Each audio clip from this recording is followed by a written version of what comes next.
வணக்கம், இது Sudhir Srinivasan and this is Cinema Express, the Cinema division of the New Indian Express. இன்னைக்கு நம்ம பேச போகிற விஷயம் வந்து ரொம்ப பேசப்பட வேண்டிய விஷயம் அப்படின்னு நினைக்கிறேன். Going to talk about Pyaar Prema Kaadhal படத்தை பற்றி. அஃப்கோர்ஸ் பரவலாக நல்ல ஒப்பீனியன்ஸ் வந்திருக்கு and you know lots of good things have been spoken about the film. It's come out to positive reception as well. Harish கல்யாணோட பெர்ஃபார்மன்ஸாக இருக்கட்டும், ரைசாவோட பெர்ஃபார்மன்ஸாக இருக்கட்டும், and of course Yuvan Shankar Raja's music and இது பிக் பாஸ்லேருந்து வந்ததுனால அவங்களுடைய கெமிஸ்ட்ரி எப்படி அப்படின்ற ஒரு விஷயம் பற்றி கூட நிறைய பேர் பேசியிருக்காங்க. இன் சம் ரிவ்யூஸ் சில பேர் வந்து பேசியிருக்கிற விஷயம் வந்து how the female leads personality was important in the film அண்ட் அதை எப்படி உருவாக்கினாங்க அப்படின்றத பற்றி பேசியிருக்காங்க.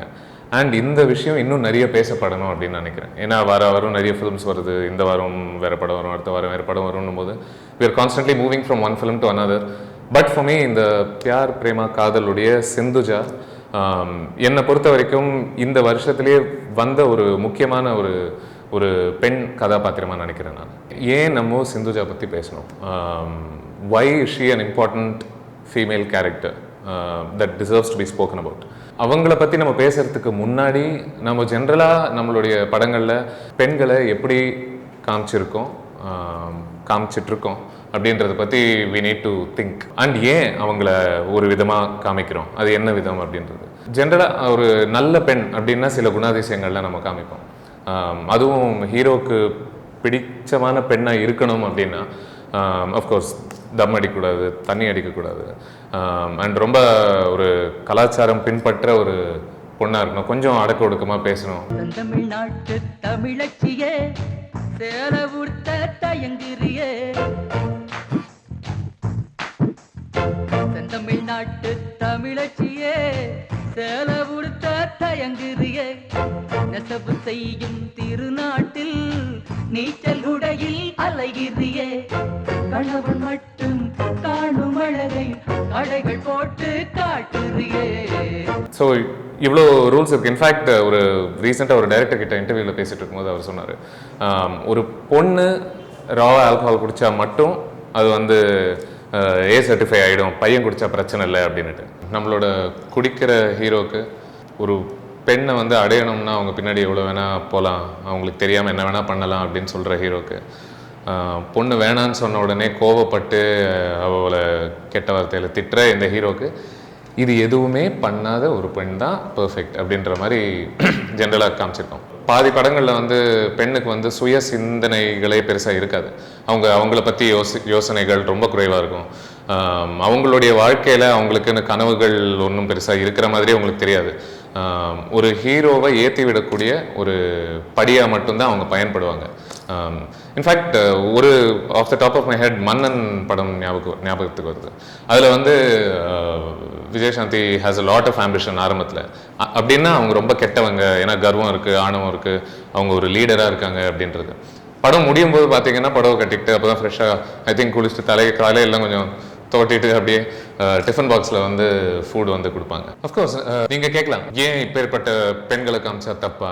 ஏன் ஒரு ஒய்ஃப் வந்து வீட்டிலே இருந்துக்கிட்டு அவங்க வேலையை விட்டுட்டு ஹஸ்பண்டுக்கு வந்து ஃபுட் கொடுத்தா தப்பா? ஏன் பசங்களை பார்த்துக்கிட்டா தப்பா? அப்படின்னா அவங்க என்ன ஒரு ஸ்ட்ராங் உமன் கிடையாதா அப்படின்ட்டு. Absolutely perfectly valid questions. But யோசிக்க வேண்டிய விஷயம் என்ன அப்படின்னா, நம்ம ஒரே மாதிரி பெண்களை காமிச்சிட்டு இருக்கும்போது இவங்க தான் நல்ல பெண்கள் அப்படின்றதுக்கு சில அடையாளங்கள் நம்ம அவங்களுக்கு கொடுத்துட்டு இருக்கும்போது அந்த நன்மைக்கான அடையாளமே சில குணங்களாக மாறுது. அந்த மாதிரி நன்மையை வந்து சில குணங்களுக்கு மட்டும் நம்ம கொடுக்கும்போது என்ன ஆகுது அப்படின்னா, சில விஷயங்கள் பண்ண உடனே அவங்க கெட்டவங்கன்னு நமக்கு சொல்ல தோணுது. அப்படி நம்ம ட்ரெயின் பண்ணப்படுறோம் பாப் கல்ச்சர்னால, ஆர்ட்னால. அஃப்கோர்ஸ் அப்புறம் ஆம்பிஷன் நிறைய இருந்ததுன்னா ஒரு மாதிரி சரி மாதிரி ஒரு மாதிரி கர்வம் கொண்ட ஒரு கோவ பெண்ணாக இருப்பாங்க அப்படின்ட்டு இந்த மாதிரி தவறான கன்க்ளூஷன்ஸ்லாம் நம்ம ட்ரா பண்ணுறோம். அப்போ நினச்சி பாருங்க, இந்த பியார் பிரேமா காதலில் வரக்கூடிய இந்த சிந்துஜா கேரக்டர் வந்து she is a girl with almost all of these qualities. அது இருந்தும் அவங்க வந்து நல்ல பெண் அப்படின்ட்டு நம்ம நம்புகிறோம். நம்மள the director convinces us that she is a good character. இது பண்ணுறதுனால ஒன்றும் அவங்க கெட்ட பெண்ணா ஆகிட போகிறதில்ல அப்படின்ட்டு. பிகாஸ் ஆஃப் திஸ் போர்ட்ரேயல், இது வந்து ஒரு முக்கிய காரணத்துக்காகவே எனக்கு வந்து the film's heroine, film's lead character Sindhuja வந்து has become a very favorite female character of mine in films. In fact, இன்னும் சிம்பிளாக சொல்ல போனால் let's reduce it down to 6 basic points in the female character Sindhuja பொறுத்த வரைக்கும். I'm just going to list out 6 golden rules of female portrayal in Tamil cinema that இந்த படம் உடைச்சிருக்கு அப்படின்றது. Rule number 1, நல்ல பெண் கெட்ட வார்த்தை பேச மாட்டா அப்படின்ற ஒரு ரூல். பெரும்பாலும் பேச மாட்டாங்க கெட்ட வார்த்தைகள்லாம் நம்மளோட ஹீரோயின்ஸ். சில இடத்துல மேபி ஸ்லைட்டாக ஒரு வாட்டர் டவுன் வெர்ஷன் பேசுவாங்க, லைக் மௌனராகமில் ரேவதி யூஸ் பண்ணுற மாதிரி அந்த சர்தார்ஜி சீனில். ஆர் ஐயில் இஃப் ஐ ரிமெம்பர் ரைட் ஒரு சீன் இருக்கும் இல்லையா, வேறு அவங்க விக்ரம மிமிக் பண்ணுறாங்க அப்படின்ட்டு. I think Amy Jackson say something like நம்ம வாயில் என் பிச்சாங்க வச்சிருவோம், something like that. But even there the idea is that இது ஒரு கியூட்ஸி வெர்ஷன் ஆஃப் அபியூஸ்ன்ற மாதிரி, அது ஒரு இன்னசென்ட் ஃபார்ம் ஆஃப் தட். இந்த படத்தில் பியார் பிரேம காதலில் ஒரு முக்கியமான ஒரு இன்டர்வல் பிளாக்ல ஃபுல் காதல் அவன் ஹீரோக்கு சொல்லணும் அப்படின்ட்டு வருவாங்க. அந்த சீனில் வந்திருக்கிற அந்த டைமில் வந்து அவர் வந்து கொஞ்சம் ஃபுல்லாக குடிச்சிட்டு ஒரு போதையில் எல்லார் முன்னாடியும் தப்பாக பேசுவார். இவங்களை கேரக்டர் அசாசினேட் பண்ணி எல்லார் முன்னாடியும் கேவலப்படுத்தி தட் சார்ட் ஆஃப் திங் பண்ணும்போது அவர் யூஷுவல் கேர்ள், அஃப்கோர்ஸ் அவர் யூஷுவல் டெமியோர் சென்சிட்டிவ் கேர்ள் வந்து யூஷுவலாக அப்படியே அழுதுகிட்டு எல்லார் முன்னாடியும் அசிங்கப்படுத்திட்டே அப்படின்னு கண் கலங்கிக்கிட்டே அப்படியே ஓடிடுவாங்க அந்த சீனை வந்து. பட் இவங்க அப்படி கிடையாது.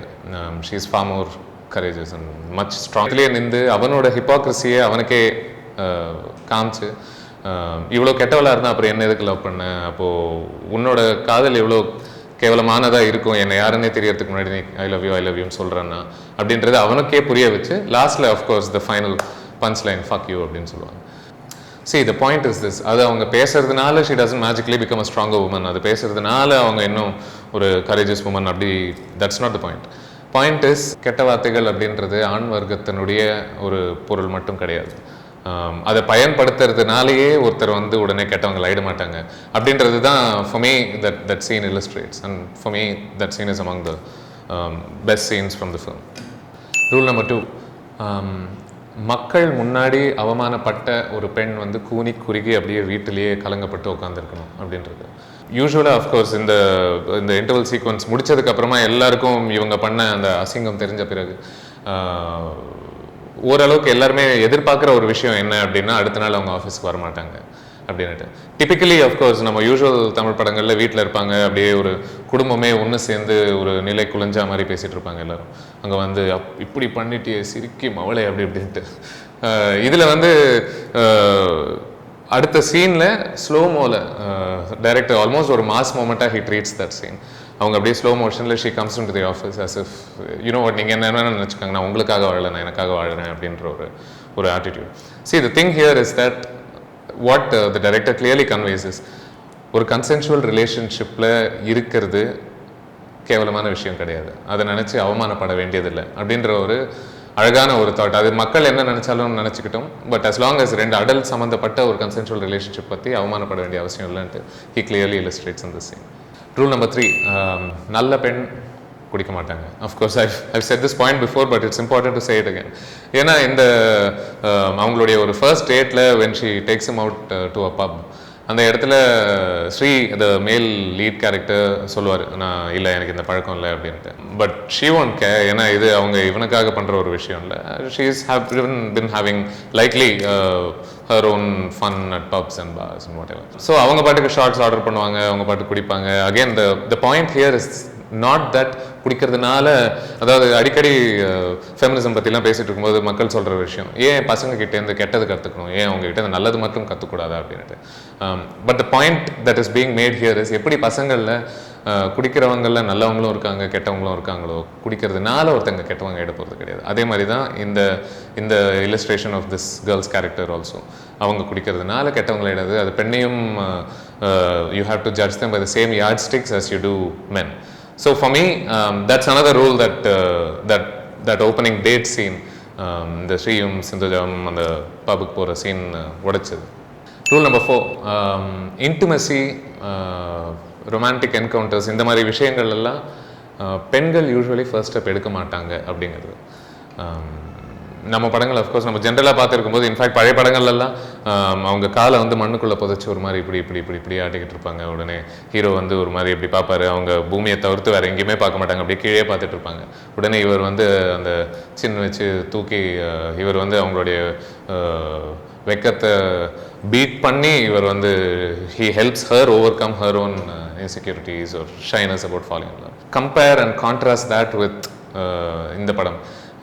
இதில் வந்து அழகாக சொல்லியிருக்கிற விஷயம் வந்து இது வந்து ஒரு இன்டிமசியாக இருக்கட்டும், ஒரு ரிலேஷன்ஷிப்பாக இருக்கட்டும், இது வந்து ஒரு 2 சமமான மனிதர்கள் மத்தியில் நடக்கிற ஒரு விஷயம். இதில் ஒருத்தர் வந்து கீழே இருந்தே அப்படியே ரெசிபியண்ட்டாகவே இருக்கணும்ட்டு இல்லை, இன்னொருத்தர் தான் மேலேருந்து டாமினேட் பண்ணி இனிஷியேட் பண்ணணும் அப்படின்றதே கிடையாது. இன்ஃபேக்ட் அந்த lift scene, if I remember right, அங்கே தான் the couple Sri and Sindhuja shared their first kiss. அதில் டிப்பிக்கலி அஃப்கோர்ஸ் த மேல் மேக்ஸ் த ஃபர்ஸ்ட் மூவ் நான் சொல்லியிருந்தேன். இதில் அப்படி கிடையாது. நீங்கள் க்ளோஸாக அப்சர்வ் பண்ணியிருந்தீங்கன்னா both parties are equally interested in what they're about to do. அது it's establish more than once in the same scene. அதில் அவங்க இன்ஃபேக்ட் லிஃப்ட் கீழே போயிட்டு when it opens up, ஸ்ரீக்கு வந்து புரியாது, ஒருவேளை அவங்களுக்கு பிடிக்கலையோ, நம்ம ஒரு மாதிரி போயிடணுமோ அப்படின்ற ஒரு தயக்கத்தில் அவர் இருப்பார். இருக்கும்போது she takes her hand and அந்த லிஃப்ட்டை க்ளோஸ் பண்ணுறதுக்கு she is the one who presses the button. And இது வழியாக director clearly shows that you know what, இவங்க வந்து ஒரு டொசைல் கேரக்டர் கிடையாது, இவங்க வந்து ஒரு டிமிட் பர்சன் இல்லை, she is strong enough to make her own decision, she is also involved in the relationship அப்படின்னு.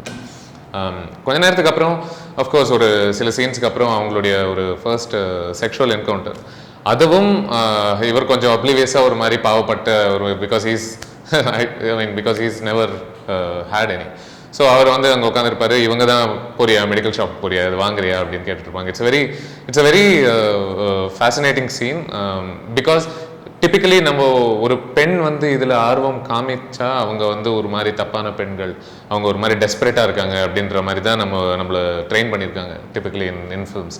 பட் இதில் ஒரு நல்ல பொண்ணு, ஒரு ஹீரோயின் அப்படின்னு அவங்கள எஸ்டாப்ளிஷ் பண்ணதுக்கு அப்புறமா when she's doing something like that, I hope on some level இது வந்து மக்கள் மத்தியில் ரெஜிஸ்டர் ஆகும்னு. அதாவது ஒரு பெண் அவங்க வந்து இனிஷியேட் பண்ணாங்கன்னா ஒரு ரிலேஷன்ஷிப்பு, அதில் எந்த தப்பும் இல்லை அப்படின்ற ஒரு விஷயம்.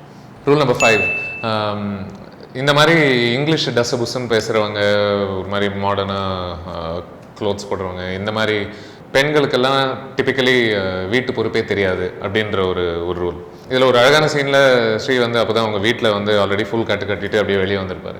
வெளியில் அவங்க வீட்டுக்கு தெரியாமல் வந்திருக்கும்போது பார்த்தோன்னா சிந்துஜா would have cooked, வீட்டில் சமையல்லாம் பண்ணி வச்சு எல்லாம் இவருக்காக ரெடியாக வச்சு, இவர் அஃப்கோர்ஸ் அதை சாப்பிட முடியாமல் தவிப்பார், ஏன்னா இப்போ தான் வீட்டில் சாப்பிட்டு வந்திருக்காங்க.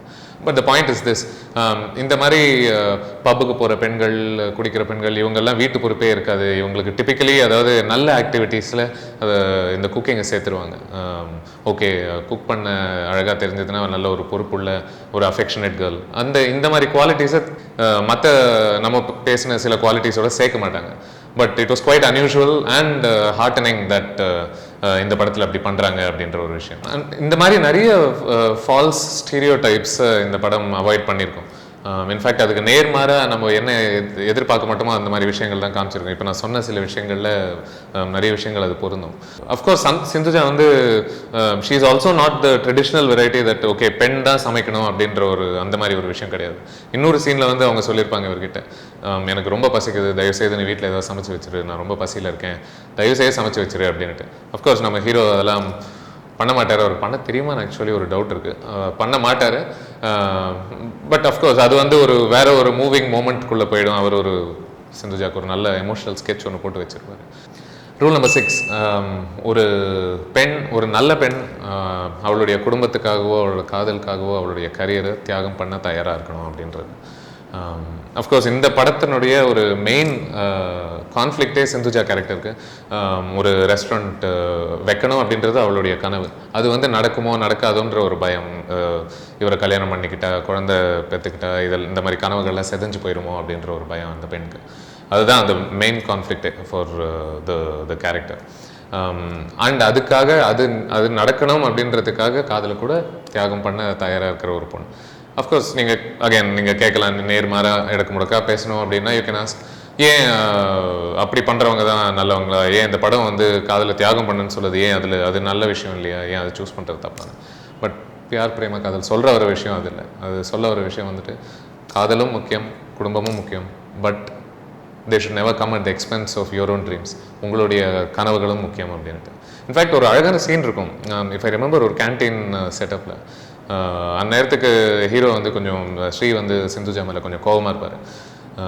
ஏன்னா எப்போ பாரு ஏதோ கனவுன்ற, ரெஸ்டாரண்ட் வைக்கணுன்ற, நான் உண்மையாக ஒன்று லவ் பண்ணுறேன், உனக்கு என் மேலே இல்லையா அப்படின்ற மாதிரி போயிட்டுருக்கோம். அப்போ சைடில் ஒரு ஓல்டு லேடி உட்காந்துருப்பாங்க. அவங்க கிட்ட போய் கேட்பார் இந்த மாதிரி ஏமா நீங்கள் ஹாப்பியாக இல்லையா அப்படின்ற மாதிரி. அவங்க அஃப்கோர்ஸ் ஃபர்ஸ்ட் வந்து என்னுடைய கனவு இது, பட் நான் இன்றைக்கி சந்தோஷமாக தான் இருக்கேன், நான் ஒரு குடும்பத்தோடு இருக்கேன், என்னோட குழந்தைங்க தான் என்னுடைய மொத்த உயிரும் அப்படின்வாங்க. அதுக்கப்புறம் ஹீரோயின் கேட்கும்போது அவங்க சொல்லுவாங்க, பட் அஃப்கோர்ஸ் இது அதுவும் பண்ணியிருந்தா நான் இன்னும் கொஞ்சம் ஹாப்பியாக இருந்திருப்பேன். அந்த சீன் மோரலெஸ் அழகாக எக்ஸ்பிளைன் பண்ணோம், எப்படி ஒரு பெண்ணுக்கும் அந்த குடும்பத்தையும் தாண்டி தன்னுடைய கனவுகளும் இருந்தால் ஒரு ஓவரால் ஹெல்தி லைஃப் வாழறதுக்கு பிரயோஜனப்படும் அப்படின்றது. அஃப்கோர்ஸ் இது ஒன்றும் அவ்வளோ ஒரு I don't think it's the perfect portrayal of a woman. ஏன்னா at least towards end I think I had a small problem with one of the things it says. அவங்க ஒரு 3 வருஷம் பிரிஞ்சிருப்பாங்க. பிரிஞ்சிருக்கிற இந்த டைமில் வந்து சிந்துஜா வந்து ஃபாரினில் இருப்பாங்க, இவர் இங்கே இருப்பார், இங்கே இன்னொரு கல்யாணமே பண்ணிட்டு இருந்திருப்பார். பண்ணியிருந்திருக்கிற அந்த டைமில் வந்து என்ன எஸ்டாப்ளிஷ் பண்ணுவாங்க அப்படின்னா, இவர் வந்து இவரோட ஒய்ஃபோட ஹி ஹஸ் பீன் இன்டிமேட் அப்படின்றத எஸ்டாப்ளிஷ் பண்ணுவாங்க. ஏன்னா அவங்க ஒரு அபார்ஷன் பண்ணிட்டு இருக்காங்க, அதனால ஏதோ ஒரு பிரச்சனை அப்படின்ட்டு. பட் அவங்க வந்து இவரையே நினச்சிக்கிட்டு அங்கே உருகிக்கிட்டுற மாதிரி ஒரு விஷயம் இருக்கலாம். இவங்க அவரையே மனசில் வச்சுக்கிட்டு யாரு கூடயும் பழக முடியாமல் இருந்திருக்கலாம். பட் ஒரு ஆங்கிளில் பார்த்தீங்கன்னா இது கொஞ்சம் கன்வென்ஷனல் ட்ரெடிஷ்னல் நோஷன்ஸ் ஆஃப் ஒரு ஒரு பியூரான பொண்ணு எப்படி இருக்கணும் அப்படின்றதுக்கு இது கொஞ்சம் ஃபிட் ஆகிற மாதிரி இருக்குது. நம்மளோட நிறைய அதனால தான் நம்மளோட நிறைய பழைய படங்கள் எல்லாம் பார்த்துருந்தீங்கன்னா, ஒரு ஹீரோ வந்து யாரை கல்யாணம் பண்ணிக்க போகிறாரோ அவங்களுக்கு வேற ஒரு ரிலேஷன்ஷிப்பில் இருந்திருந்தாலும் சரி, அவங்க வேற ஒரு கல்யாணம் பண்ணியிருந்தாலும் சரி, அவங்க வந்து அந்த இடத்துல ஃபிசிக்கலாகவே ஆக மாட்டாங்க. ஏன்னா அப்படி ஆயிடுச்சிட்டாங்கன்னா அப்புறம் நமக்கு ஹீரோக்கு வந்து அது ஒரு களங்கம் மாதிரி ஜென்ரலாக பார்ப்பாங்க. ஈவன் இந்த film like Rhythm made by Vasanth, அதுலேயும் பார்த்தீங்கன்னா அந்த மீனா கேரக்டர் வந்துட்டு இன்னொருத்தரை கல்யாணம் பண்ணியிருந்திருப்பாங்க. பட் ஆப்வியஸ்லி ஃபர்ஸ்ட் நைட் நடக்கிறதுக்கு முன்னாடியே அவர் இறந்து போயிருப்பார் ஒரு ஆக்சிடெண்ட்டில். அண்ட் இன்ஃபேக்ட் ஒரு குழந்தை கூட இருக்கும் அவங்களுக்கு அந்த படத்தில். அந்த குழந்தை அவங்களுக்கு எப்படி வர்றதுன்றதுக்காக அவங்க அதை அடாப்ட் பண்ணாங்க அந்த ஹஸ்பண்ட் சொல்லி அப்படின்றதுனால ஏதோ ஒரு கஷ்டப்பட்டு ஒரு ஆங்கிள் கிரியேட் பண்ணுவாங்க. ஏன்னா அவங்களுக்குள்ள ஏதோ நடந்து அந்த குழந்தை பிறந்ததுன்னா தென் அது ஹீரோ கலங்கமாக பார்க்குறாங்களா என்ன அப்படின்னு தெரியல. பட் இந்த மாதிரி ஒரு விஷயம் not just in that film but many other films அப்படி பார்க்கும்போது ஈவன் என்ன பியார் பிரேம காதல், ஏன் அவங்க அந்த ஒரு 3 வருஷம் கேப்பில் அவங்க சிங்கிளாக தானே இருந்தாங்க, ஏன் she may have dated a person here and that. இவருக்கு அவ்வளோ கான்ஃபிடென்ட்டாக எஸ்டாப்ளிஷ் பண்ண இவங்க வந்து ஏன் அவங்களும் ஒரு ரிலேஷன்ஷிப்பில் இருக்கிறத எஸ்டாப்ளிஷ் பண்ணியிருக்காங்க, அது ஒன்றும் அவ்வளோ பெரிய குத்தமாக எனக்கு தெரியல. அந்த ஒரு சின்ன விஷயம் மட்டும் ஸ்லைட்டாக it stuck out like a sore thumb. With that, we come to the conclusion of this video. I have absolutely no doubt that Sindhuja அப்படின்ற இந்த ஒரு சித்தரிக்கப்பட்ட பெண் இந்த படத்தில் one of the better characters that we've got as far as women are concerned. நீங்கள் என்ன நினைக்கிறீங்க? நீங்கள் அதுக்கு ஒத்துக்கிறீங்களா? Please tell us in the comments, and இந்த வீடியோ உங்களுக்கு பிடிச்சிருந்ததுன்னா like us, subscribe to our channel for more videos. Thank you very much. This is Sudhir Srinivasan signing off. Thank you.